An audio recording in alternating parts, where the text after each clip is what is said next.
सुनो भाई, ये जो ह्यूमन है ना, वो असल में एक 11 साल का छोकरा है, जो एक ऐसी दुनिया में रहता है जहां जादू वादू और रहस्य वहस्य भरे पड़े हैं।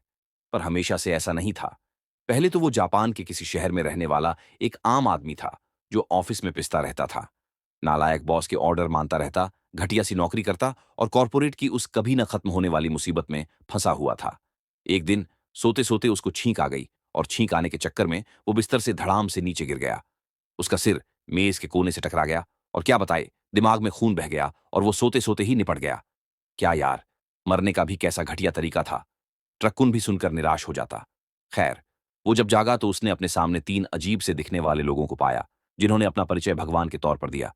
उन्होंने उसको उसकी मौत के बारे में बताया, और वो खुद भी ऐसी फालतू मौत पर अपना दुखड़ा रोने लगा। भगवानों ने उसको बताया कि वो उसे एक दूसरी दुनिया में भेज रहे हैं, जो जादू और फंतासी से भरी है, और वहां वो जैसी चाहे वैसी जिंदगी जी सकता है।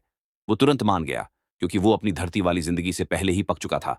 जाते जाते भगवानों ने उसे एक तोहफा भी दिया, कई तरह की जादुई शक्तियों का इस्तेमाल करने की काबिलियत, जो कि बहुत ही रेयर चीज होती है। उन्होंने समझाया कि वो उसे 8 साल के बच्चे के शरीर में भेज रहे हैं, और अब से वो अपनी राह खुद बनाएगा। उसने उनको टाटा बाय बाय किया और तुरंत एक बच्चे के शरीर में पहुंच गया। जब वो जागा तो उसने खुद को एक अनजान जगह पर पाया, जो हरे भरे जंगलों और पहाड़ों से घिरी हुई थी। वो एक पेड़ के पास गया और उसे लात मारी, तो पेड़ 2 टुकड़े हो गया। उसे समझ में आ गया कि उसका शरीर तो बच्चे का है, लेकिन उसका दिमाग और ताकत पिछली जिंदगी वाली ही है। घूमते फिरते और इलाके को देखते हुए उसे नीले रंग का एक स्लाइम दिखा, जो उसे पहली नजर में ही बहुत प्यारा लगा। एकदम क्यूट लग रहा था। उसने तुरंत अपनी गाइड बुक खोली और उस जादू के बारे में सीखा, जिससे स्लाइम को पालतू बनाया जा सकता था, और वो स्लाइम को अपना फैमिलियर बनाने में कामयाब हो गया। अब 3 साल बीत चुके हैं, और रयोमा अभी भी जंगल के अंदर आराम से अकेला रह रहा है। इन सालों में उसने 1000 से भी ज्यादा अलग अलग तरह के स्लाइम जमा कर लिए हैं, और उनको रिसर्च करना उसे बहुत पसंद है। उसके कुछ स्लाइम जहर बना सकते हैं, कुछ बर्तन धो सकते हैं, और कुछ तो कचरा भी साफ कर सकते हैं। उसने ये 3 साल बड़ी मजे में गुजारे हैं, और एक भी इंसान से उसकी मुलाकात नहीं हुई। एक दिन जंगल में घूमते हुए उसे कुछ लोगों के चिल्लाने की आवाज सुनाई दी, और वो देखने गया कि क्या गड़बड़ है। वहां उसने देखा कि कुछ आदमी थे, जो शायद राजधानी से थे, और उनमें से एक घायल होकर खून से लथपथ जमीन पर पड़ा था। इस दुनिया में दोबारा जन्म लेने के बाद ये पहली बार था जब उसने इंसानों को देखा था। इसलिए वो थोड़ा घबराया हुआ था उनसे बात करने में, लेकिन उस आदमी को बुरी तरह घायल और किसी भी मेडिकल मदद से दूर देखकर उसने उनसे बात करने का फैसला किया। जैसे ही उसने बोलने की कोशिश की, उनमें से एक आदमी ने अपनी तलवार निकालकर उसकी तरफ तान दी। वो जल्दी से बोल पड़ा कि उसके पास दवाई है, और उस ग्रुप का हीलर धीरे धीरे उसकी तरफ आया। उसने दवाई चखी और कहा कि हाँ, ये तो सच में दवाई है, और जल्दी से घायल आदमी को पिला दी। घायल आदमी जल्द ही गहरी नींद में सामान्य रूप से सांस लेने लगा। उन्होंने रूमा को, जैसा कि उसने अपना नाम बताया, उसे फॉलो करने के लिए कहा। रास्ते में उन्हें बहुत सारे स्लाइम मिले, और आदमियों ने तुरंत अपनी तलवारें निकाल लीं, लेकिन रूमा ने उन्हें बताया कि ये उसके फैमिलियर हैं। वो एक पहाड़ पर पहुंचे और कंफ्यूज हो गए, लेकिन अचानक रूमा ने जादू किया और पहाड़ की दीवार में एक छुपा हुआ दरवाजा खुल गया। उसने सबको अंदर आने का न्योता दिया, और वो इस बात से हैरान थे कि ये 11 साल का लड़का इतना खतरनाक जादू कर सकता है। ग्रुप का लीडर और ये जो आदमी खुद को जनरल, एक ड्यूक बताता है, ये सुनकर तो रयोमा के होश उड़ जाते हैं, और वो तुरंत अपना सिर झुका लेता है। जमिल उसे उठने के लिए कहता है, क्योंकि आखिर उसने ही तो उनकी मदद की थी। बाकी लोग अपना परिचय देते हैं, कैमल, जेफ और जिल, और बताते हैं कि घायल आदमी ह्यूज है। वो उसे बताते हैं कि जंगल से गुजरते वक्त डाकुओं के एक झुंड ने उन पर हमला कर दिया था, और उसी लड़ाई में ह्यूज को चोट लग गई। जमिल उसकी तरफ देखता है और उसके बारे में पूछता है, क्योंकि वो ये जानकर बहुत हैरान है कि एक 11 साल का बच्चा इस जंगल में कैसे जिंदा रह रहा है, जबकि ये जंगल तो एक ट्रेंड आदमी के लिए भी बहुत खतरनाक जगह है। रयोमा हालांकि तुरंत एक कहानी गढ़ लेता है कि वो अपने दादा दादी के साथ रहता था, लेकिन 3 साल पहले दोनों की मौत हो गई, और तब से वो यहीं रह रहा है। कैमल अपनी पीठ से एक क्रिस्टल बॉल निकालता है और उसे छूने के लिए कहता है। वो समझाता है कि अगर कोई क्रिमिनल इसे छूता है तो ये लाल हो जाती है, वरना नीली ही रहती है, और इसके अलावा ये उस व्यक्ति की उम्र, लिंग और जाति के बारे में भी बताती है। रयोमा बिना किसी हिचकिचाहट के बॉल को छूता है, और वो नीली निकलती है। लेकिन फिर भी बाकी आदमी हैरान रह जाते हैं, क्योंकि उसके आंकड़े एक बच्चे के हिसाब से बहुत ज्यादा हैं। अगले दिन ह्यूज ठीक हो जाता है, और वो सब जाने का फैसला करते हैं। वो रयोमा को धन्यवाद देता है और कहता है कि अगर उसे कोई परेशानी हो तो वो बस राजधानी आए और उसका नाम ले। उसके बाद वो अपने अपने रास्ते चले जाते हैं। जमिल और उसके साथियों को अलविदा कहे हुए 2 हफ्ते बीत चुके हैं, और रयोमा अपने स्लाइम साथियों के साथ खुले में लेटा हुआ है कि अचानक उसे एक जानी पहचानी आवाज अपना नाम पुकारती हुई सुनाई देती है। वो ऊपर देखता है तो ह्यूज को बाकी लोगों के साथ अपनी तरफ आते हुए देखता है, लेकिन इस बार पहले से ज्यादा लोग हैं। जमील उसके पास आता है और रयोमा को अपने पिता और अपनी पत्नी से मिलवाता है, जो दोनों उसे देखकर बहुत खुश होते हैं और उसके क्रू की जान बचाने के लिए उसका शुक्रिया अदा करते हैं। वो अपनी बेटी इल्या से भी मिलवाता है, जो रयोमा की लगभग हमउम्र है। जमील के पिता रयोमा द्वारा पाले गए स्लाइम की संख्या देखकर बहुत प्रभावित होते हैं। इल्या उससे पूछती है कि इतने सारे स्लाइम इतने छोटे घर में कैसे फिट हो जाते हैं। वो जवाब देता है कि वो बस आपस में मिलकर एक बड़ा स्लाइम बन जाते हैं। वो स्लाइम को आपस में मिलने का आदेश देता है और सैकड़ों स्लाइम आपस में जुड़कर एक विशाल स्लाइम बन जाते हैं, जिसे देखकर जूनो की पत्नी, जो कि एक जादूगरनी भी है, पूरी तरह से चौंक जाती है और रयोमा को बताती है कि इतिहास में किसी ने भी इतने बड़े स्लाइम को नहीं पाला है। रयोमा सबको अपने घर के अंदर आने का न्योता देता है और उन्हें सब दिखाता है। जमील उसे एक बहुत महंगी और शानदार दिखने वाली घड़ी भेंट करता है, जिसे रयोमा धन्यवाद के तौर पर खुशी खुशी स्वीकार कर लेता है। जमील उसे यह भी बताता है कि अपनी कृतज्ञता व्यक्त करने के अलावा उनकी उससे एक रिक्वेस्ट भी है। अचानक इल्या उठती है और रयोमा को बताती है कि उनका पूरा परिवार महान बीस्ट टेमर का वंशज है और वो भी एक दिन उनके रैंक्स में शामिल होना चाहती है, लेकिन उसने अपनी जिंदगी में एक भी जानवर को नहीं पाला है। और जैसे ही उसने रयोमा के बारे में सुना, ये भी कि वो उससे स्लाइम के बारे में और जानना चाहती थी। वो लिखती है कि उसके पास कितने स्लाइम हैं और फिर बताती है कि 2 स्लाइम प्रजातियां ऐसी हैं जिन्हें किसी भी किताब में नहीं पहचाना गया है। और यहां तक कि उसकी माँ, जो एक बहुत प्रसिद्ध जादूगरनी और बीस्ट टेमर हैं, वो भी कहती हैं कि उन्होंने कभी ऐसे स्लाइम के बारे में नहीं सुना। रयोमा बताता है कि उन्हें क्लीनर स्लाइम और स्कैवेंजर स्लाइम के नाम से जाना जाता है। स्कैवेंजर स्लाइम सारा कचरा खा जाता है और पौधों के लिए खाद भी बनाता है, जबकि क्लीनर स्लाइम किसी भी तरह की गंदगी या मैल को साफ कर सकता है। ये दिखाने के लिए कि वो कितने अच्छे हैं, वो एक मरे हुए गोब्लिन से एक कपड़ा निकालता है। कपड़ा बहुत गंदा और मैला होता है, लेकिन जैसे ही वो उसे क्लीनर स्लाइम के अंदर डालता है, वो उसे धोने लगता है और कुछ सेकंड के बाद एक एकदम साफ कपड़ा निकल आता है, जिससे जमील के परिवार की नौकरानियां हैरान हो जाती हैं, क्योंकि उनके अनुसार गोब्लिन का मैल साफ करने के लिए सबसे मुश्किल चीजों में से एक है। इससे इल्या पूरी तरह से प्रभावित हो जाती है और फैसला करती है कि उसका पहला स्लाइम क्लीनर स्लाइम होगा और रयोमा से उसे पकड़ने के लिए दिशा निर्देश देने के लिए कहती है। वो तुरंत एक तालाब का नक्शा बनाता है, जहां उसके अनुसार वो स्लाइम देखे जाते हैं, लेकिन ये भी कहता है कि उन्हें उसे लुभाना होगा, क्योंकि बिना लालच के स्लाइम उनके पास नहीं आएगा। जब वो लालच के बारे में पूछती है, तो वो थोड़ा शर्मिंदा होता है, लेकिन आखिर में उसे बताता है कि ये स्लाइम आपके शरीर की गंध से आकर्षित होते हैं। उन्हें लुभाने का एकमात्र तरीका है कि आप बाथटब में नहा लें और फिर उस इस्तेमाल किए हुए पानी को इकट्ठा करें। इलिया थोड़ी शर्मिंदा होती है, लेकिन खुद को संभालती है और बाथटब की तरफ चली जाती है, चाहे कुछ भी हो, उस स्लाइम को पकड़ने के लिए दृढ़ संकल्पित। वो नहाती है, पानी इकट्ठा करती है और अपने दल के साथ तालाब की ओर निकल जाती है, जबकि रयोमा पीछे ही रहता है। जब शाम का सूरज ढलने लगता है, तो इलिया दूसरों के साथ लौटती है। उसके चेहरे पर एक चौड़ी मुस्कान होती है, जो उसके पकड़े हुए कीमती स्लाइम को दिखाती है। सब लोग बहुत खुश होते हैं और वे सब एक साथ खाना खाते हैं। जनरल के पिता रयोमा से उसकी योजनाओं के बारे में पूछते हैं और वो जवाब देता है कि उसे सच में नहीं पता कि वो अब कहाँ जाना चाहता है। जमील के पिता अप्रत्याशित रूप से उसे अपनी यात्रा में दूसरी जगह शामिल होने का प्रस्ताव देते हैं। ड्यूक के परिवार के साथ यात्रा करने के प्रस्ताव से रयोमा चौंक जाता है, लेकिन जब वो उनके थके हुए चेहरे देखता है, तो वो जोखिम लेने का फैसला करता है और उनके साथ यात्रा करने के लिए सहमत हो जाता है। अगले दिन जमील रयोमा को अपनी जरूरत की हर चीज वैगन में लोड करने के लिए कहता है, लेकिन इसके बजाय वो जवाब देता है कि वो स्टोरेज मैजिक जानता है और सचमुच अपने घर के अंदर मौजूद हर चीज को एक जादुई स्टोरेज में पैक कर देता है, जिससे वहां मौजूद हर एक व्यक्ति फिर से हैरान हो जाता है, क्योंकि आजकल उस तरह का जादू एक बहुत ही असामान्य कला है। रयोमा आखिरी बार तहखाने में जाता है। वहां उसने भगवान की जो मूर्तियां बनाई हैं, उनसे प्रार्थना करने के लिए, और वो उनसे वादा करता है कि जब वो अपनी मंजिल पर पहुंचेगा तो उनके लिए मूर्तियों का एक नया सेट बनाएगा। वो जमील और उसके परिवार के साथ वैगन के अंदर बैठता है और आखिरकार उसकी यात्रा शुरू होती है। पहले कुछ दिनों तक सब कुछ बहुत अच्छा चलता हुआ लगता है, क्योंकि वो हर दिन काफी दूरी तय कर पाते हैं, रात के लिए टेंट लगाते हैं, कैंप फायर पर स्वादिष्ट खाना बनाते हैं और तारों के नीचे सोते हैं। लेकिन एक शाम उन पर भारी तूफान आ जाता है और जमील एक पहाड़ी पर है। कैमल जमील को बुलाना शुरू कर देता है और उसे बताता है कि भूस्खलन हुआ है और वो अब इस रास्ते से आगे नहीं जा सकते हैं और उनके लिए सबसे अच्छा विकल्प घूम कर जाना होगा, जिसमें उनकी यात्रा में कम से कम 3 दिन और जुड़ जाएंगे। रयोमा ये सब सुन लेता है और अपनी रेनकोट निकालता है, जिसे उसने स्लाइम की पानी प्रतिरोधी गुणों की मदद से बनाया था, और बाहर भागता है।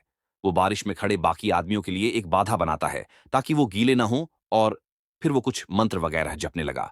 उसने धरती की जादूगरी का इस्तेमाल करके जो मलबा गिरा था, उसको एकदम छपटा कर दिया और ऊपर से रास्ता बना दिया। इससे उनका कई दिन का फालतू का सफर बच गया। जिम्मल बहुत खुश हुआ और उसने फिर से उसका शुक्रिया अदा किया। अपनी यात्रा पर दोबारा निकलने से पहले आखिरकार वो सील फॉल शहर पहुंच गए। वहां ड्यूक के परिवार ने रयोमा को उनके साथ रहने का मौका दिया, जिसे उसने मान लिया। इस शहर की खदानें अपनी पुरानी शान खो चुकी थीं और जमाल ने उन्हें वापस उनकी पहली वाली धाक में लाने की जिम्मेदारी ले ली थी। पहले दिन जमाल का परिवार रयोमा को चर्च ले गया, जहां उसका बपतिस्मा होना था, और उसे स्टेट बोर्ड पर उसके आंकड़े दिखाए गए। वो अंदर गया और जैसे ही उसने अपना स्टेट बोर्ड नीचे रखा, वो दूसरी जगह पहुंच गया। उसने आंखें खोली तो देखा कि देवता उसके सामने खड़े हैं।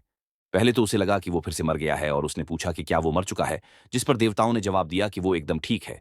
देवता उससे कुछ बात करना चाहते थे, इसलिए उन्होंने उसे थोड़ी देर के लिए उस दुनिया से बाहर निकाल लिया था। उन्होंने उसे इन 3 सालों में हासिल की गई उसकी उपलब्धियों के लिए बधाई दी और बताया कि वो उसकी हर एक कारस्तानी पर नजर रखे हुए थे। उन्होंने उसे यह भी बताया कि किसी को भी स्कैवेंजर और क्लीनर स्लाइम इसलिए नहीं पहचानता क्योंकि उन्हें रयोमा ने बनाया था। उन्होंने यह भी बताया कि पहले भी ऐसे मौके आए हैं जब उन्होंने पृथ्वी से इंसानों को इस दुनिया में वापस भेजा है और एलिया के पिता और माता दोनों तरफ के पूर्वज पृथ्वी से ही पुनर्जन्म लेकर आए थे। उसके पिता की तरफ से उन्होंने एक ऐसी लड़की को पुनर्जन्म दिया जो जानवरों की प्रशिक्षक बनना चाहती थी और वो इस दुनिया की सबसे महान बीस्ट टेमर बनी। ऐसा लगता है कि एलिया को उसके बहुत सारे जीन मिले हैं। वहीं उसकी मां की तरफ से देवताओं ने एक ऐसे लड़के को पुनर्जन्म दिया जो एकदम ओटाकू था और उसने ऐसी युद्ध क्षमताएं मांगी थीं जो इस दुनिया में किसी के पास ना हो। वो बहुत बुरे काम कर सकता था, लेकिन वो इतना झेंपू था कि कभी घर से बाहर ही नहीं निकला और बुढ़ापे में मर गया। उन्होंने थोड़ी देर और बातचीत की। फिर देवताओं ने विदा ली और कहा कि अगर कभी भी उसे उनसे बात करनी हो तो वो बस चर्च में आकर उनसे प्रार्थना कर सकता है। उसने अपनी अंतर्दृष्टि और समर्थन के लिए उनका धन्यवाद किया, जिसके बाद उसे वापस अपनी दुनिया में भेज दिया गया। ड्यूक के परिवार ने कमरे से बाहर निकलने पर उसका स्वागत किया और जमाल के पिता ने उसे कुछ सलाह दी। उन्होंने उससे कहा कि वो अपनी उम्र के हिसाब से अविश्वसनीय रूप से मजबूत और कुशल है, जिसकी वजह से कई बुरे लोग उस पर नजर रखेंगे और यह उसका कर्तव्य होगा कि वो अच्छे को बुरे से अलग करे और अपने लिए चुने।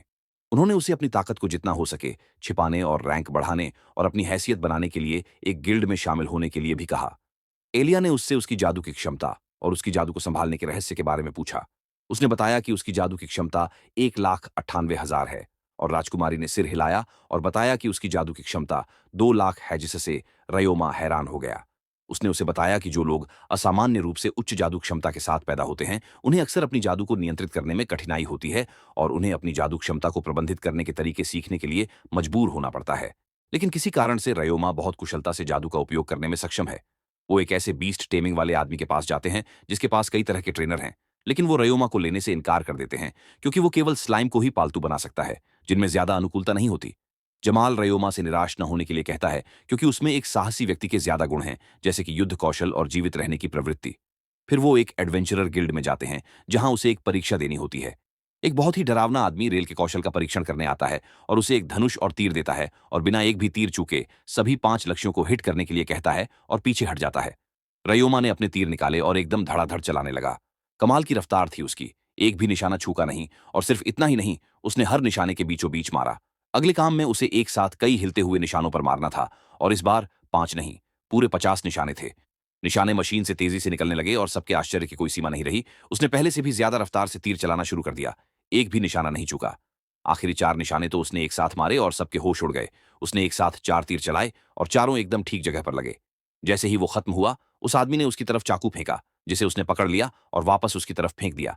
इससे पहले कि वो उस पर हमला करने के लिए कूदता, उस आदमी ने उसे रुकने के लिए कहा और बताया कि ये उसकी जिंदा रहने की समझदारी का इम्तिहान था और वो पहला शख्स है जिसने न सिर्फ हमले को चकमा दिया बल्कि पलटवार भी किया। उसने बताया कि वो इस गिल्ड का सरदार है और रयोमा को गिल्ड में शामिल कर लिया गया है और उसे शुरुआत के लिए सबसे निचली रैंक की चाबी दी गई। उसने उसे ये भी सलाह दी कि वो अपने लेवल की नौकरी के मौकों के लिए नोटिस बोर्ड देखे। वो गया और उसे एक घर की सफाई की नौकरी दिखी और उसने मन में सोचा कि ये उसके और उसके स्कैवेंजर और क्लीनर स्लाइम के लिए एकदम सही काम है। उसने नौकरी ले ली और अगले दिन उसने अपने स्लाइम को पैक किया और घर चला गया। दरवाजा खटखटाने पर एक बिल्ली जैसी दिखने वाली बूढ़ी औरत ने दरवाजा खोला। जैसे ही उसने दरवाजा खोला, घर से सड़ांत आने लगी। उसने उसके हाथ पकड़ लिए और रोते हुए नौकरी लेने के लिए उसका शुक्रिया अदा करने लगी, जिससे रयोमा को अपनी समस्या की विशालता पर शक हुआ। उस बिल्ली वाली औरत का नाम मिनगा था और उसने रयोमा को समझाया कि उसका घर एक बड़े कचरा डंप के पास बना है और एक दिन अचानक दीवार गिर गई और बहुत सारा कचरा उसके बेसमेंट में घुस गया। कचरे की मात्रा इतनी ज्यादा थी कि कोई भी उस पर काम नहीं करना चाहता था और वो तब से दुख में जी रही थी। उसने रयोमा से समस्या की हद देखने के बाद न जाने के लिए भीख मांगी और उसने वादा किया कि वो नहीं जाएगा। वो घर के अंदर गए और रयोमा कचरे की मात्रा देखकर दंग रह गया। उसने फैसला किया कि इस समस्या से निपटने का एकमात्र तरीका शुरू से शुरू करना है। वो उठा, अपने स्लाइम को इकट्ठा किया और पास के कचरा डंप में चला गया, जहां उसने अपने स्कैवेंजर स्लाइम को सारा जमा हुआ मलबा साफ करने के लिए छोड़ दिया। थोड़ी देर बाद स्कैवेंजर स्लाइम अपना काम खत्म करने में कामयाब रहे और उसने दीवारों के हर एक धब्बे को तब तक साफ करने के लिए अपने जादू की क्षमताओं के साथ क्लीनर स्लाइम का इस्तेमाल किया जब तक कि वो बिल्कुल नया न दिखने लगे। फिर वो माया के घर की तरफ बढ़ा और जगह को कीटाणु रहित करने और उसे एकदम साफ करने के लिए क्लीनर स्लाइम का इस्तेमाल करने से पहले सारे कचरे को साफ करने के लिए अपने स्लाइम का इस्तेमाल करना शुरू कर दिया। उसने दीवार में हुए बड़े छेद को भरने के लिए अपनी धरती की जादूगरी का भी इस्तेमाल किया, जिससे माया इतनी खुश हुई कि वो फिर से रोने लगी। उसने काम पूरा होने का फॉर्म साइन किया और काम करने के लिए आभार के तौर पर एक बड़ी रकम भी दी। वो गिल्ड वापस गया और इनाम इकट्ठा किया, लेकिन इससे पहले कि वो जा पाता, गिल्ड मास्टर ने उससे संपर्क किया और उसे अपने कमरे में बुलाया और वो बैठ गए। उसने माया के घर पर किए गए काम के लिए उसका धन्यवाद किया और उससे एक एहसान मांगा। उसने उसे बताया कि पास के सामुदायिक शौचालय लंबे समय से साफ नहीं किए गए हैं और कोई भी जिम्मेदारी लेने और स्थिति से निपटने को तैयार नहीं है। उसने सोचा कि रयोमा ही एकमात्र ऐसा व्यक्ति होगा जो इससे निपटेगा, इसलिए वो मान गया। वो अपने स्कैवेंजर और क्लीनर स्लाइम को फिर से काम पर ले गया और बड़े सामुदायिक शौचालय में प्रवेश करने से पहले सुरक्षात्मक कपड़े पहने। जैसे ही गेट खुला, सड़ते हुए पदार्थ से निकलने वाली ढेर सारी जहरीली गैसें निकलने लगीं, लेकिन वो अंदर घुसता चला गया। वो इस स्थिति की गंभीरता से पूरी तरह से हैरान था और तुरंत काम पर लग गया। शुक्र है कि माया के घर पर स्कैवेंजर स्लाइम को इतना खाना मिला कि वो जल्दी से बढ़ और गुणा हो गए, जिससे काम में तेजी आई। लेकिन फिर भी 30 शौचालयों में से एक को साफ करने में बहुत समय लगा। जब तक उसने शौचालय को कीटाणु रहित किया, उसने देखा कि एक घातक जहर रिस रहा था और वो जल्दी से बाहर निकल गया। उसने ड्यूक के परिवार और गिल्ड मास्टर के साथ एक बैठक बुलाई और उन्हें स्थिति के बारे में बताया। वो इस खबर से हैरान थे और कोई योजना नहीं बना पा रहे थे, क्योंकि उनके पास शौचालयों को साफ करने के लिए पर्याप्त जनशक्ति नहीं थी, खासकर कोई ऐसा व्यक्ति जो वास्तव में जहर रिसते हुए शौचालय में जाने को तैयार हो। रयोमा ने उन्हें आश्वासन दिया कि उसे किसी की जरूरत नहीं है और वो अकेला ही अंदर जाएगा, क्योंकि उसके पास जल्दी ठीक होने और ठीक होने के लिए पर्याप्त प्रतिरोध आंकड़े हैं। ड्यूक का परिवार उसे जाने देने में हिचकिचा रहा था, लेकिन जब उन्हें कोई रास्ता नहीं दिखा तो वो मान गए। उसने उनसे कुछ साहसी लोगों को इकट्ठा करने और उन्हें बाहर तैनात करने के लिए कहा, ताकि कोई भी शौचालय के पास न जाए। अगले दिन वो शौचालय के अंदर था और एक साथ सभी को साफ करना शुरू कर दिया। रात में कुछ रिकवरी पोषण पीने के लिए बाहर आता और फिर काम पर वापस चला जाता। सुबह होने तक वो अपना काम खत्म करने में कामयाब रहा और मियां ने उसका स्वागत किया, जो बाहर तैनात साहसी लोगों में से एक थी। उन सभी ने उसके महान काम के लिए उसे बधाई दी और वो अपने घर चला गया। उसे अपनी पिछली जिंदगी में याद है कि आधी रात के बाद तक काम करना उसके लिए सामान्य था। तब भी उसकी मां हमेशा उसके लिए बिना सोए इंतजार करती रहती थी। उसे दर्द महसूस होता है जब उसे अपनी मां की मौत के बाद खाली घर और अपना अकेलापन याद आता है। वो घर में दाखिल होता है, लेकिन इस बार ड्यूक के पूरे परिवार ने उसका स्वागत किया। सबको उसका इंतजार करते देख उसकी आंखों में आंसू आ जाते हैं और वो रोने लगता है, जबकि जमील की पत्नी उसे तसल्ली देती है। अगली सुबह जब रयोमा उठता है और नाश्ते के लिए नीचे आता है, तो इल्या खाने की शानदार थाली के साथ उसका स्वागत करती है और उससे एक एहसान मांगती है।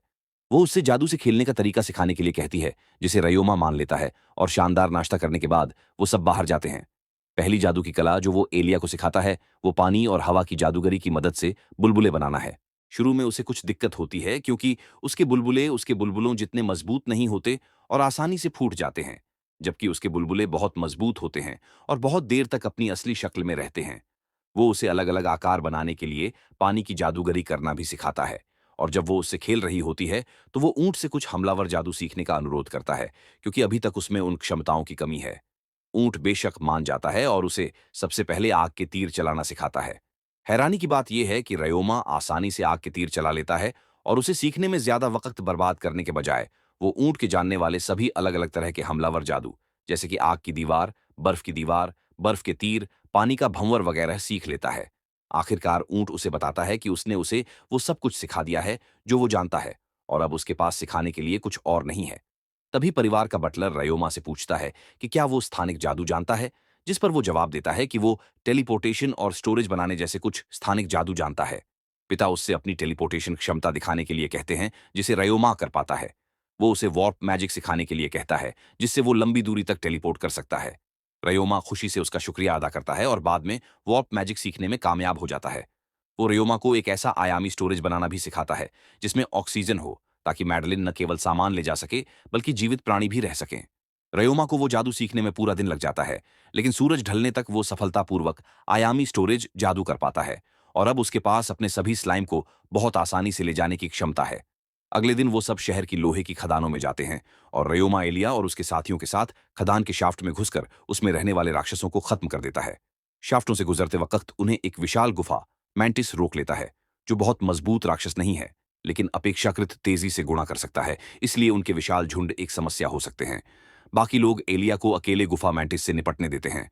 मैंटिस उसकी तरफ बढ़ने लगता है और वो बर्फ का तीर चलाती है, लेकिन निशाना चूक जाती है। मैंटा उसकी तरफ दौड़ने लगता है, लेकिन इससे पहले कि वो उस पर हमला कर पाता, वो एक और बर्फ का तीर मारकर उसे मार देती है। रयोमा अपने स्कैवेंजर स्लाइम का इस्तेमाल लाश को साफ करने के लिए करता है और वो आगे बढ़ते हैं। अचानक उन्हें गुफा मैंटिस का एक झुंड मिलता है और इस बार रेलमैन उनसे निपटने का फैसला करता है।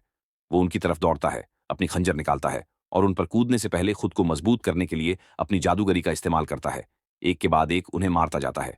वो अपना स्लाइम निकालता है और सफाई शुरू कर देता है जब एलिया दूर कुछ देखती है और उसकी तरफ दौड़ती है। वो एक मेटल स्लाइम निकलता है जिसे वो पकड़ लेती है और जादू से खेलने का तरीका सिखाने के लिए रयोमा को तोहफे के तौर पर दे देती है। रयोमा तोहफे से बहुत खुश होता है और वो शाफ्ट में रहने वाले बाकी राक्षसों को मारकर बाहर निकल जाते हैं। स्लाइम की जांच करते वक्त रयोमा के दिमाग में कुछ आता है और वो मिट्टी से लोहे का अयस्क निकालने और उसे लोहे की सिल्ली में बदलने के लिए जादू के संयोजन का इस्तेमाल करता है। इससे ड्यूक हैरान हो जाता है और वो रयोमा को शहर के एक व्यापारी के पास ले जाता है, जहां रयोमा अविश्वसनीय रूप से बेहतरीन चीजें बनाने की अपनी क्षमता दिखाता है। एक व्यापारी तुरंत रयोमा के उत्पाद को बेचने के लिए सहमत हो जाता है और जमील उसे भरोसा दिलाता है कि वो व्यापारी एक भरोसेमंद आदमी है। अगले दिन गिल्ड मास्टर कई साहसी लोगों को एक बैठक के लिए बुलाता है और उन्हें बताता है कि उनका अगला काम एक और खदान शाफ्ट को साफ करना है जो राक्षसों से भरा हुआ है। अगले दिन उसे कुछ साहसी लोग गाड़ी में उसके घर से लेने आते हैं और उसे परित्यक्त खदान शाफ्ट में ले जाते हैं, जहां गिल्ड मास्टर उनका स्वागत करता है। वो उन्हें जानकारी देता है और बताता है कि शाफ्ट के अंदर उन्हें गुफा मैंटिस, चूहों और गुफा चमगादड़ों के झुंड से निपटना होगा। अकेले में वो कोई समस्या नहीं है, लेकिन बड़े समूहों में उनसे निपटना बहुत मुश्किल हो सकता है। साहसी लोग अंदर जाते हैं और चलते वक्त वो फैसला करते हैं कि जमीन पर रहने वाले राक्षसों से बाकी लोग निपटेंगे, जबकि उड़ने वाले राक्षसों का ध्यान रयोमा रखेगा, क्योंकि वो समूह में अकेला ऐसा है जो हमलावर जादू जानता है। इलाके को साफ करने के बाद वो थोड़ी देर के लिए शाफ्ट से बाहर निकलते हैं, लेकिन जब वो बाहर आते हैं तो उन्हें लगता है कि कुछ गड़बड़ है और वास्तव में गिल्ड मास्टर उन्हें बताता है कि लगभग 500 गोब्लिनों ने कुछ साहसी लोगों को घेर लिया और वो बुरी तरह घायल हो गए। वो सबको बताता है कि वो उन्हें बचाने और गोब्लिनों को हराने जा रहे हैं। वो सब काल कोठरी में घुसते हैं, लेकिन सबके आश्चर्य की कोई सीमा नहीं रहती। गोब्लिनों की संख्या का बहुत गलत अनुमान लगाया गया था। 500 के बजाय 2000 से ज्यादा गोब्लिन थे। साहसी लोग उनसे मुकाबला करना शुरू कर देते हैं, लेकिन धीरे धीरे उनके तीर खत्म होने लगते हैं और वो जितने भी मारते हैं, गोब्लिनों का कोई अंत नहीं दिखता। रयोमा हर साहसी को एक ध्वनि प्रूफ बैरियर के अंदर ढकने का फैसला करता है और आयामी स्टोरेज से अपने स्लाइम को छोड़ने से पहले ध्वनि विस्फोटों का इस्तेमाल करता है। स्लाइम सभी गोब्लिनों पर हमला करते हैं और उन्हें हरा देते। हालांकि इससे पहले कि वो जश्न मना पाते, गोब्लिनों का कमांडर कुछ अन्य हॉब गोब्लिनों के साथ गुफा से बाहर निकला, लेकिन रयोमा अपने स्लाइम और अन्य साहसी लोगों के साथ मिलकर किसी को भी मारे बिना गोब्लिनों को मार गिराने में कामयाब रहा।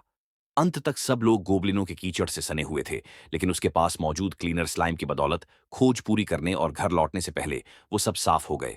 अपने आगमन पर वो ड्यूक के परिवार से मिलता है और सबके आश्चर्य की कोई सीमा नहीं रहती जब वो उन्हें बताता है कि अब से वो अपना रास्ता खुद बनाना चाहता है और उन सब ने उसके लिए जो कुछ भी किया उसके लिए उनका धन्यवाद करता है। वो समझाता है कि इतने समय से वो लगातार उन सब से मदद लेता रहा है और उसने अब तक अपने दम पर कुछ भी नहीं किया है।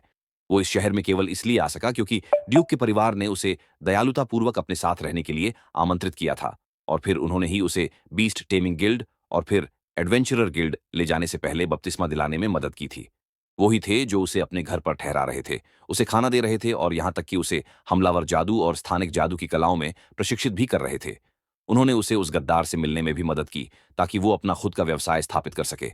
ड्यूक के परिवार से ये सब एहसान पाना, जब वो बदले में कुछ भी नहीं चाहते, तो उसे लगता है कि सब उसे बिगाड़ रहे हैं और अगर ऐसा होता रहा तो वो खुद से दूर हो सकता है। जुमो उसकी तरफ देखता है और कहता है कि उसे पहले से ही अंदेशा था कि एक दिन वो ऐसा कह सकता है। स्टेला, एलिया और उसकी माँ इस खबर से बहुत दुखी थीं और उन्होंने उसे जाने से रोकने की कोशिश की, लेकिन रयोमा अपनी बात पर अड़ा रहा और कहा कि उसे ये हर कीमत पर करना होगा और जेम ने उसका समर्थन करते हुए कहा कि ये उसके व्यक्तिगत विकास के लिए अच्छा है। हालांकि ड्यूक ने कुछ शर्तें रखीं। सबसे पहले वो हर कुछ महीनों में उनसे मिलने जाएगा ताकि उन्हें पता चले कि वो ठीक है। इसके अलावा वो हर हफ्ते उन्हें पत्र भेजता रहेगा जिसमें अपने कारनामों और किसी भी घटना के बारे में बताएगा। मांगती है। वो उससे 3 साल बाद मिलने के लिए कहती है जब उसकी स्कूल से लंबी छुट्टियां होंगी और फिर 6 साल बाद मिलने के लिए जब वो ग्रेजुएट हो जाएगी। वो मान जाता है और उसे उन सभी अलग अलग राक्षसों के बारे में बताया जाता है जिनका उसे सामना करना पड़ सकता है, जिनके बारे में वो नहीं जानता क्योंकि उसने कभी जंगल के बाहर कदम नहीं रखा है। वो उसे एक खास पक्षी के बारे में भी बताते हैं जिसका हर जगह प्रजनन का मौसम होता है और जिसे पालतू बनाना बहुत मुश्किल माना जाता है। उसके पंख एक बेशकीमती संपत्ति है और उनके आर्थिक मूल्य के अलावा वो देखने में बहुत खूबसूरत होते हैं। जब वो आसमान भर जाते हैं तो रयोमा वादा करता है कि जब प्रजनन का मौसम आएगा तो वो उन सब के साथ उस अद्भुत नजारे को देखने के लिए वापस आएगा। जमील ने रयोमा से आगे की योजनाओं के बारे में पूछा तो उसने जवाब दिया कि फिलहाल वो अपना लॉन्ड्री का व्यवसाय खोलेगा जिसके सफल होने की बहुत ज्यादा संभावना है क्योंकि हर बार जब किसी एडवेंचरर के गियर पर गोबलिन का कीचड़ लग जाता है तो उन्हें गियर छोड़ने और नया खरीदने के लिए मजबूर होना पड़ता है। लेकिन अगर वो उन्हें धोकर साफ कर सकता है तो इससे सबका बहुत पैसा बचेगा। जंबो के पिता उसे सलाह देते हैं कि वो अपने इस विचार के साथ एक बार फिर व्यापारी से मिले, क्योंकि वो इसमें उसकी मदद कर सकता है। वो एलिया के साथ व्यापारी से मिलता है और उसे क्लीनर स्लाइम दिखाता है, जिससे गद्दार पूरी तरह से हैरान हो जाता है, क्योंकि उसने पहले कभी ऐसा कुछ नहीं देखा था। रयोमा के साथ पैसे कमाने की संभावना से वो बहुत खुश होता है और उसे मर्चेंट गिल्ड में शामिल होने का प्रस्ताव देता है, क्योंकि इसके अपने फायदे हैं। रयोमा मान जाता है, इसलिए वो उसे और एलिया दोनों को एक बूढ़ी औरत के पास ले जाता है, जो स्लाइम की एक पूरी नई नस्ल देखकर बहुत हैरान होती है और उसे भरने के लिए एक आवेदन देती है। फिर वो एक किताब निकालती है, उसे एक नक्शा देती है और उसे वो जगह दिखाती है जहां वो अपनी दुकान खोलेगा। वो दुकान की वर्तमान स्थिति पर दुख जताती है, जो बहुत खराब है, लेकिन जगह बहुत अच्छी है और वो उसे अच्छी कीमत देगी। वो गद्दार और एलिया के साथ उस जगह पर जाता है और इलाके से खुश दिखता है, क्योंकि वो एडवेंचरर गिल्ड और अन्य औद्योगिक क्षेत्रों के बहुत करीब एक केंद्रीय क्षेत्र में है। वो जगह खरीदने का फैसला करता है और एसिड स्लाइम का उपयोग करके सभी खरपतवारों को नष्ट करके और पूरे क्षेत्र को साफ करने के लिए स्कैवेंजर स्लाइम का उपयोग करके क्षेत्र की सफाई शुरू कर देता है। फिर उसने ह्यूजेस और दूसरों की मदद से अपने प्रतिष्ठान की नींव रखना शुरू कर दिया।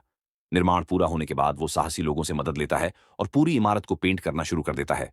आखिरकार इमारत पूरी होने के बाद एलिया की मदद से वो इमारत के सामने एक लॉन बनाता है, ताकि उसे थोड़ी पहचान मिल सके।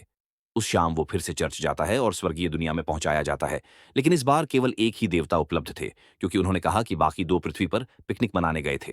वो उसे बताता है कि उनके पास बात करने के लिए ज्यादा समय नहीं है और उसे सलाह देता है कि वो ये जान ले कि वो अभी भी अपने बच्चे के रूप में है, और भले ही उसके पास एक वयस्क का दिमाग है, फिर भी वो एक बच्चे की तरह भावनाओं को महसूस करता है, और अगर वो सावधान नहीं रहा तो वो उस पर हावी हो सकती है।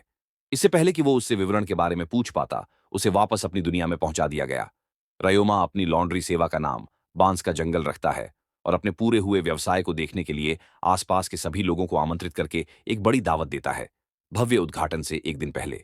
अगले दिन वो एलिया के साथ मिलकर सबके लिए खाना बनाने में कड़ी मेहनत करता है, और ऐसा करते वक्त उसे गद्दार बुलाता है, जो उसके लिए दो संभावित सहायक लाया था। सहायक जुड़वां निकलते हैं। वो रयोमा को लेकर आशंकित दिखते हैं, क्योंकि उसकी उम्र केवल 11 साल है और उसने पहले से ही एक व्यवसाय स्थापित कर लिया है। वो उन्हें इमारत के चारों ओर ले जाता है और दिखाता है कि चीजें कैसे काम करती हैं। वो उन्हें सूचित करता है कि उन्हें ग्राहकों को बोरे देने होंगे, ताकि वो अपने सभी कपड़े उनमें डाल सकें और फिर उन्हें धोने के लिए दे सकें। बोरों को पीछे के कमरे में पहुंचाना होगा, जो क्लीनर और स्कैवेंजर स्लाइम से भरा है, जो कपड़ों से सारी गंदगी और मैल को जल्दी से साफ कर देते हैं। और फिर उन्हें मेटल स्लाइम के पास भेज देते हैं, जो सभी सिलवटों को दूर कर देता है और कपड़ों को ऐसा बना देता है जैसे उन्हें इस्त्री किया गया हो। वो ये भी समझाता है कि इस लॉन्ड्री व्यवसाय में पानी का कोई इस्तेमाल नहीं होता है, क्योंकि स्लाइम बस गंदगी को खा रहे हैं, इसलिए कपड़ों को सुखाने की कोई जरूरत नहीं है। उसके बाद उसने उनसे दावत में उसकी मदद करने के लिए कहा, क्योंकि मेहमान आ गए हैं।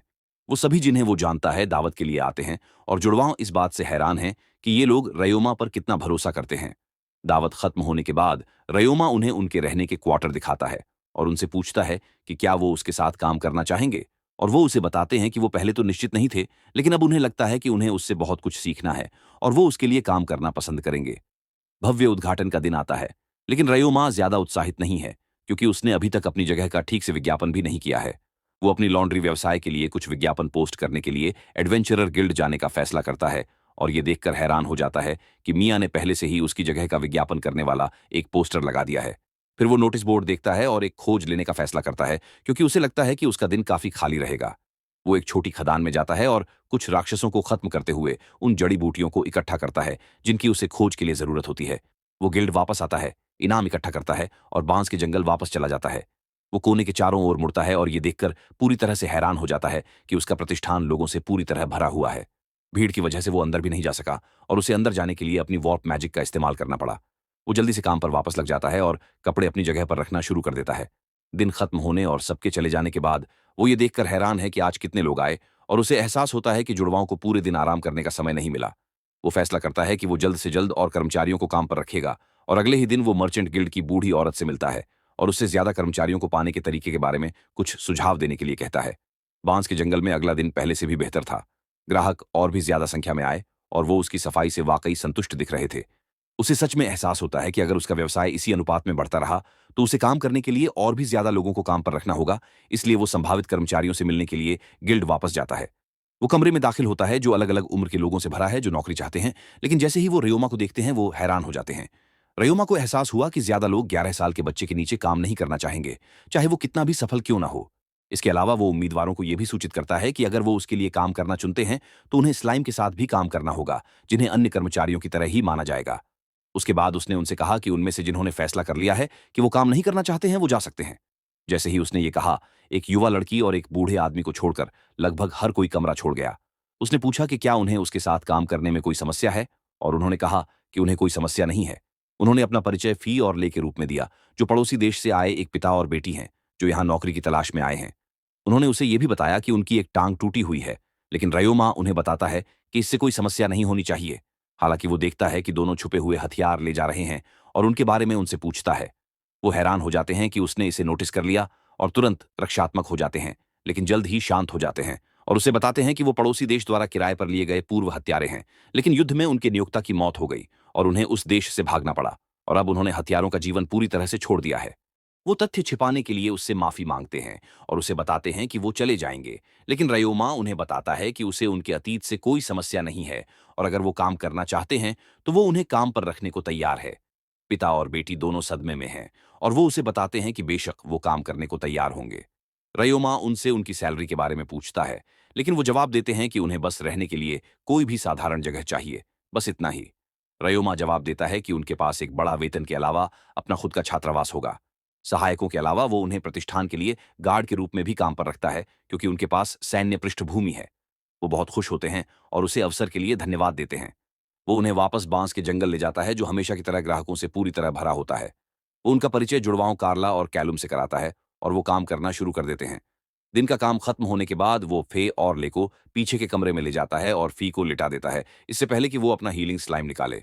न तो फी और न ही ले ने कभी ऐसा स्लाइम देखा था और वो उसके बारे में पूछते हैं। रयोमा उन्हें एक प्रदर्शन देने का फैसला करता है और हीलिंग स्लाइम में से एक को कुछ ही सेकंड में फी की टांग ठीक करने देता है।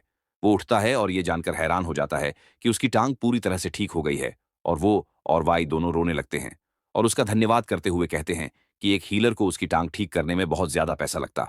अगले दिन फिर से बांस का जंगल ग्राहकों से भरा होता है और उसे एहसास होता है कि उन्हें और कर्मचारियों की जरूरत है, इसलिए वो गिल्ड वापस जाता है और ज्यादा कर्मचारियों और एक रसोइये का अनुरोध करता है। अगले दिन वो नए कर्मचारियों से मिलने जाता है और वो उसी गांव की 3 लड़कियां निकलती हैं, जिनका नाम फिना, मारिया और जेन है। बूढ़ी औरत एक रसोइयां भी लाने में कामयाब रही, जिसका नाम सेल्मा है और जो पहले एक सराय में काम करती थी। वो सब उसके साथ काम करने के लिए बहुत उत्साहित हैं और सेल्मा के अद्भुत खाना पकाने से हर कोई खुश और संतुष्ट है जो रयोमा के लिए काम कर रहा है। अगले दिन वो व्यापारी से मिलने जाता है, जो उसे बताता है कि उसे और ज्यादा वाटरप्रूफ कपड़े चाहिए, क्योंकि मेंढक के शिकार का मौसम आ रहा है और लोगों को वाटरप्रूफ कपड़ों की जरूरत होगी। वो मान जाता है और कपड़े बनाने के लिए एक परित्यक्त खदान शाफ्ट में जाने लगता है और एलिया भी उसके साथ जाती है, जो अपना वायलिन बजाना सीखना चाहती है, क्योंकि वो बताती है कि प्रजनन के मौसम में दिखने वाले खास पक्षियों को सिर्फ संगीत की मदद से ही वश में किया जा सकता है। वो इलिया और उसके पूरे परिवार के लिए एक गुड़िया भी बनाता है। अतिरिक्त कर्मचारियों को शामिल करने की वजह से बांस का जंगल बिना किसी रुकावट के चल रहा है, जिससे रयोमा को खोज करने और कपड़े बनाने के लिए खदान शाफ्ट का दौरा करने का समय मिल जाता है। वो स्कैवेंजर स्लाइम का इस्तेमाल युद्ध के लिए खुद को प्रशिक्षित करने के लिए भी करता है। जब वो बांस के जंगल लौटता है तो कैलुम उसे फोन करके बताता है कि उन्होंने अपना मुनाफा 3 गुना कर लिया है, जिससे सब हैरान हो जाते हैं। अचानक रयोमा को याद आता है कि उसने उन्हें अभी तक कोई छुट्टी या सवैतनिक अवकाश नहीं दिया है। वो जल्दी से कर्मचारियों के लिए कई सवैतनिक अवकाशों का आयोजन करता है, जिसे वो बारी बारी से ले सकते हैं। इससे कर्मचारी हैरान हो जाते हैं, क्योंकि इस दुनिया में सवैतनिक अवकाश की कोई अवधारणा नहीं है। हर कोई इस विकास से बहुत खुश होता है और कहता है कि उन्होंने कभी इतने अच्छे व्यक्ति के साथ काम नहीं किया। अगले दिन वो फिर से गिल्ड जाता है और इस बार रिसेप्शनिस्ट उसे बताती है कि हाल ही में एक समूह को स्लाइम की एक दुर्लभ नस्ल मिली है और वो उसे बेचना चाहते हैं। वो बीस्ट टेमर गिल्ड गए, लेकिन उन्होंने उसे खरीदने से इनकार कर दिया। रयोमा जल्दी से उनके ठिकाने का विवरण लेता है और उनसे मिलने जाता है। वो सब इस बात से दुखी थे कि वो स्लाइम नहीं बेच पाए, लेकिन रयोमा ने उनसे उसे बहुत अच्छी कीमत पर खरीद लिया, जिससे दोनों पक्ष खुश हो गए। फिर वो खदान में टेलीपोर्ट करता है और दुर्लभ स्लाइम को वश में कर लेता है, जो एक ब्लड स्लाइम निकलता है, जो जीवों से तुरंत खून चूस लेता है। फिर से एलिया उसे अगले दिन अपने साथ आने के लिए कहती है, क्योंकि वो अपने परिवार से टेमिंग मैजिक सीखने जा रही है। रयोमा ड्यूक के परिवार के साथ जाता है और अलग अलग जानवरों को वश में करने का एक बहुत ही दिलचस्प सबक लेता है। उसे यह भी पता चलता है कि जर्मन की पत्नी एक बेहतरीन टेमर है और उसने 100 से ज्यादा बहुत खतरनाक भेड़िया जैसे जानवरों को वश में किया है, और जनरल के पिता तो और भी ज्यादा प्रभावशाली हैं, क्योंकि उनके पास लगभग 20 वश में किए हुए ड्रैगन हैं। आखिरकार प्रजनन का दिन आता है और वादे के मुताबिक रयोमा ड्यूक के परिवार के साथ तालाब पर जाता है, जहां उन्हें बहुत सारे लिम्बर पक्षी उड़ते हुए और तालाब के अंदर मेंढकों का शिकार करते हुए दिखाई देते हैं। कुछ अन्य एडवेंचरर भी मेंढकों को पकड़ने की कोशिश कर रहे हैं, क्योंकि उनसे दवा बनाई जा सकती है। एक एडवेंचरर किनारे के पास जाता है और एक पक्षी को वश में करने की कोशिश में अपनी बांसुरी निकालता है। वो उनके लिए एक गाना बजाने की कोशिश करता है, लेकिन पक्षियों को गाना पसंद नहीं आता, जिससे वो गुस्सा हो जाता है और वो एक पक्षी को जबरदस्ती वश में करने की कोशिश में अपनी तलवार निकाल लेता है, लेकिन पक्षी उस पर हवा की जादूगरी से हमला करना शुरू कर देते हैं। वो सीधे ड्यूक के परिवार की तरफ दौड़ने लगता है और पानी में गिर जाता है। शुक्र है कि ऊंट और रयोमा दोनों अपनी मिट्टी की दीवार की जादूगरी का इस्तेमाल करके उसकी जान बचा लेते हैं।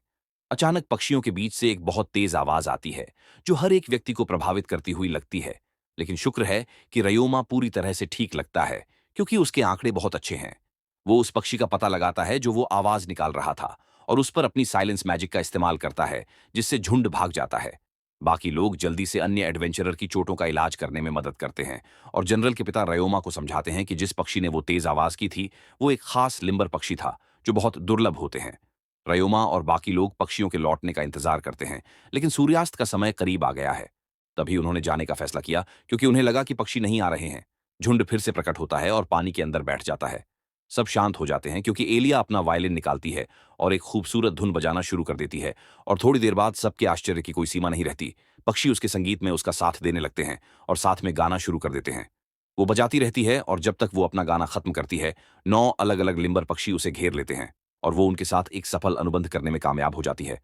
रेलमैन फैसला करता है कि वो भी कोशिश करेगा, और वो अपनी गिटार निकालता है, जिसे इस दुनिया में पहले कभी नहीं देखा गया, और एक उतनी ही प्यारी धुन बजाना शुरू कर देता है। और हैरानी की बात यह है कि उसकी धुन सुनकर वो खास नाइटमेयर लिम्बर पक्षी, जिसने वो आवाज की थी, आता है और बैठ जाता है। जब तक गाना खत्म होता है, तब तक उसने खुद को पक्षियों के एक समूह से घेर लिया होता है, जिसमें वो नाइटमेयर पक्षी भी शामिल होता है, जिसके साथ वो एक सौदा कर सकता है। अचानक इलिया चिल्लाती है कि उसका एक पक्षी एक उन्नत श्रेणी में है, और जाहिर तौर पर उसे फैंटम लिम्ब या पक्षी के रूप में जाना जाता है। ये रयोमा के नाइटमेयर पक्षी का समकक्ष है, क्योंकि उनमें से एक अंधेरे जादू का इस्तेमाल करता है, जबकि दूसरा रोशनी के जादू का इस्तेमाल करता है। वो सब अपने घर वापस जाते हैं और एक बड़ी पार्टी करते हैं, जिसके बाद रयोमा और एलिया दोनों बात करने के लिए एक कमरे में जाते हैं। एलिया अगले दिन अपने स्कूल जा रही है, और कम से कम 3 साल और लगेंगे जब वो फिर से मिल सकेंगे। वो उससे वादा करने के लिए कहती है कि वो उसे हर हफ्ते पत्र भेजेगा और 3 साल में उससे मिलेगा। फिर वो उसे एक खूबसूरत पेंडेंट देती है, जिसमें एक जादुई माणिक लगा होता है, जो उसकी माँ ने उसके 10वें जन्मदिन पर उसे दिया था। वो उसे बताती है कि वो चाहती है कि वो इसे एक भाग्यशाली ताबीज के तौर पर रखे। बदले में बेखबर रयोमा उसे अपने 2 स्लाइम देता है, क्योंकि ये उसकी बेशकीमती संपत्ति है। इससे एलिया बहुत खुश होती है, और वो उसे खुशी-खुशी स्वीकार कर लेती है। अगले दिन वो दोनों मजबूत बनने और कुछ सालों में फिर से मिलने के वादे के साथ अपने-अपने रास्ते पर निकल जाते हैं।